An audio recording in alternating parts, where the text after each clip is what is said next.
Explore West Virginia like never before. Mysteries of the Mountain State. Paranormal West Virginia uncovers haunted histories, cryptid sightings, ghostly encounters, and unexplained phenomena across the Mountain State. From the Greenbrier Ghost to the Seneca Rocks Phantom, each episode brings true stories, eyewitness accounts, and historical context to life. Whether you're fascinated by paranormal investigations, cryptids, UFOs, or haunted locations, this podcast delivers spine-chilling mysteries backed by research. Discover the legends, the evidence, and the eerie experiences that have shaped West Virginia's paranormal reputation. Listen if you dare, and join a community of explorers who seek the unexplained in the hills, forests, and hollows of the Mountain State. Episode 5, Lake Shawnee Amusement Park, The Cursed Grounds.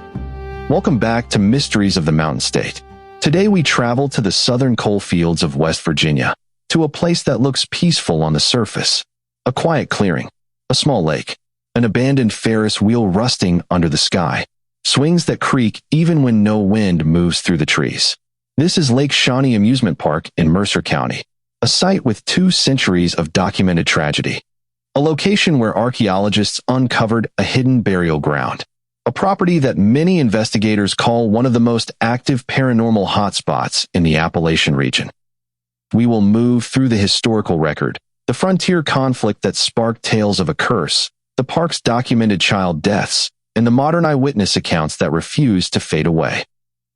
Long before roller coasters and carnival lights touched this property, the land belonged to the Shawnee people. In the 1770s, a settler named Mitchell Clay moved his family to the area.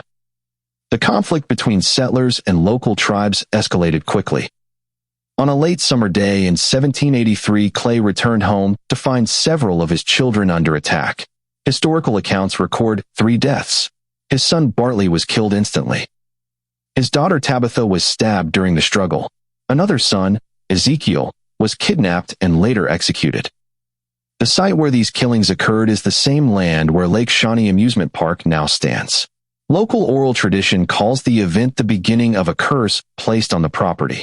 There is no surviving Shawnee document stating a curse. There is, however, a long-standing belief among local families that the land never settled into peace after the Clay tragedy. For decades afterward, the property remained quiet. Even those who purchased it reported seeing lights around the tree line or hearing voices near the creek at night. In the early 1920s, a businessman named C.T. Snidow purchased the property with a vision. He built a swimming lake, a Ferris wheel, a circular swing ride, and several small carnival-style booths. Lake Shawnee became a hotspot for coal camp families looking for weekend recreation. But from the beginning, the park's history took a dark turn. Documented Incident 1, the drowning. Newspaper archives from the 1920s report the drowning of a young boy in the lake. Witnesses stated the child was not a strong swimmer. He slipped under the surface near the deeper section by the diving platform. Efforts to pull him out failed. The incident was ruled accidental. Documented Incident 2, the swing set death. A few years later, another tragedy struck. A little girl riding the circular swing was struck by a delivery truck backing up too close to the ride. She died instantly. Several eyewitness accounts were consistent enough to confirm the story through public records. After this event, parents began talking about the park being unlucky. Some avoided the property entirely. Documented Incident 3, the 2 brothers. In the 1950s, during a brief revival period, 2 young brothers reportedly went missing on the grounds. Their bodies were later found in the lake. The official report was another drowning, though the circumstances remain unclear. By 1966, the park shut down permanently. Too many accidents, too much liability, and a growing sense that something was wrong. In the 1980s, the land changed hands again. The new owners planned to redevelop the property. As part of that process, they brought in archaeologists to survey the land. What they uncovered changed everything. Over 1,300 artifacts surfaced. More than a dozen Native American graves were identified. The remains belonged mostly to children. Carbon dating placed the burials between 1200 and 1600 AD. The excavation was halted. The new development plans were abandoned. The graves were preserved. Local residents said the discovery confirmed what they always believed. The land had never been a simple patch of rural soil. It was layered with grief, conflict, and deep cultural history.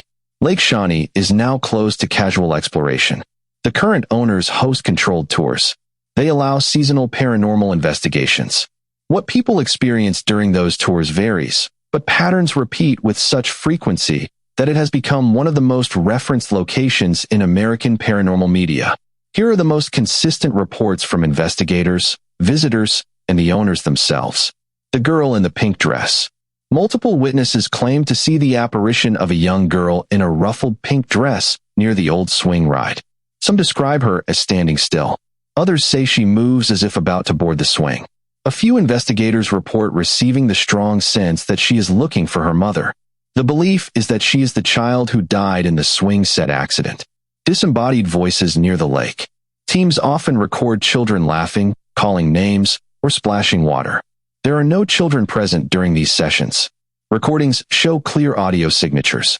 The lake is quiet and still when the sounds occur. The Ferris wheel shadows. The rusted Ferris wheel is said to produce movement even when completely still.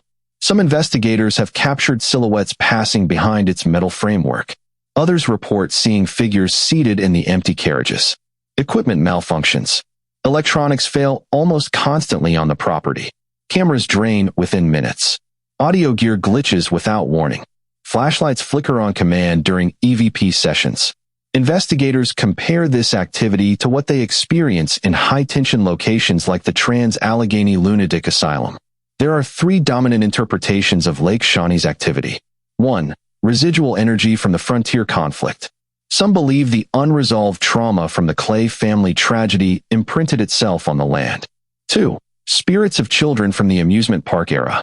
The fatal accidents in the early 20th century created another layer of grief and energetic disruption. 3. Disturbance of indigenous burials. The archaeological findings suggest the land was sacred long before settlers arrived. The displacement of burial sites may have intensified activity.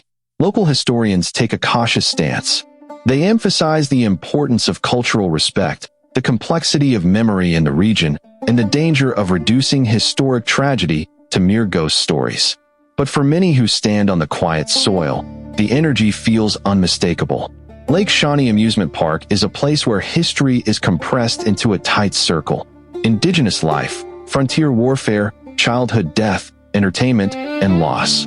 Whether the land is truly cursed or simply weighed down by centuries of trauma is impossible to determine.